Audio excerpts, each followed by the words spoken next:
TikTok की parent company बायडांस को भारत में मिला एक और झटका। कोर्ट के आदेश के बाद कंपनी ने एक झटके में 79 करोड़ रुपए खो दिए। मोदी सरकार ने पिछले वर्ष टिकटॉक को बैन किया था। अब कोर्ट ने कंपनी से सारा पैसा भी छीन लिया। TFI पर आपका स्वागत है और मैं विक्रांत आपको बताऊंगा कि कैसे अब चीनी कंपनी बायडांस को भारत में एक और बड़ा झटका लगा है। देश में काम कर रही चीनी कंपनियों के बुरे दिनों का दौर अभी खत्म नहीं हुआ है। इसी कड़ी में अब बॉम्बे हाई कोर्ट की तरफ से टिकटॉक की पेरेंट कंपनी बायडांस को तगड़ा झटका दिया गया है।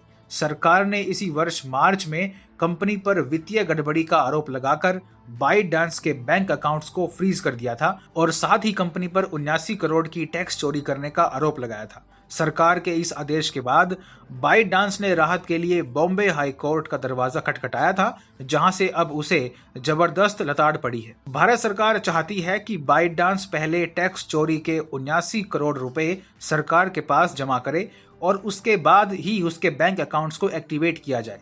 दूसरी ओर बायडांस का मानना है कि उसने कभी किसी प्रकार की चोरी की ही नहीं है और इस तरह से उसके बैंक अकाउंट्स को फ्रीज करना अवैध है। इसके बाद कंपनी ने कोर्ट में याचिका दायर कर सरकार के इस आदेश को पलटने की कोशिश की। हालांकि कोर्ट ने बायडांस को एक और बड़ा झटका दे दिया। कोर्ट ने अपने फैसले में कहा, हम कंपनी को अपने बैंक अकाउंट्स इस्तेमाल करने की छूट दे देंगे, लेकिन कंपनी को अपने इस पैसे का इस्तेमाल सिर्फ 79 करोड़ का बकाया चुकाने के लिए ही करना होगा। GST अधिकारियों के मुताबिक अब बायडांस कंपनी को बैंक अकाउंट्स में पड़ा पैसा सिर्फ और सिर्फ टैक्स चुकाने में करना होगा। किसी और काम के लिए कंपनी इस पैसे का इस्तेमाल नहीं कर पाएगी। बता दें कि सरकार ने बायडांस के कुल 4 बैंक अकाउंट्स को फ्रीज किया हुआ है, जिनमें करीब 73 करोड़ रुपए जमा हैं। बैंक के इस आदेश ने कंपनी की मुश्किलें बढ़ा दी हैं, क्योंकि अब उसे यह पैसा कभी मिल ही नहीं पाएगा। पिछले वर्ष गलवान हमले के बाद भारत सरकार ने जून महीने में अन्य चीनी ऐप्स के साथ साथ टिकटॉक पर बैन लगाने का फैसला लिया था।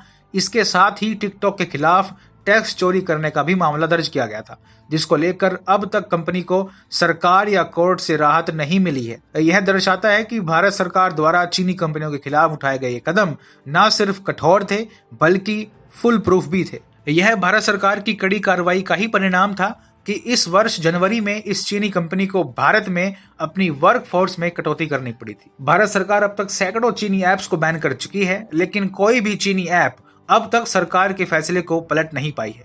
खुद PUBG भारत में दोबारा एंट्री करने को लेकर कई बार कोशिश कर चुकी है, लेकिन हर बार उसे मुंह की ही खानी पड़ी है। ऐसा ही अब टिकटॉक की पेरेंट कंपनी बायडांस के साथ हुआ है, जिसे भारत में अब 79 करोड़ रुपयों के साथ हाथ धोना पड़ा है।